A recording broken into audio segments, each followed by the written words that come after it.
Let me underline that Pakistan does not seek escalation.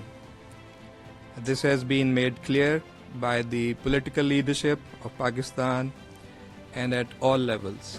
At the same time, we are fully prepared to defend our sovereignty and territorial integrity.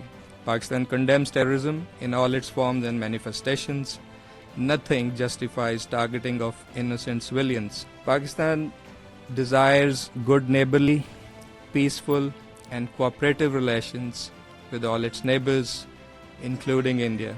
We advocate for a relationship grounded in mutual respect, sovereign equality, peaceful coexistence and peaceful resolution of all outstanding disputes.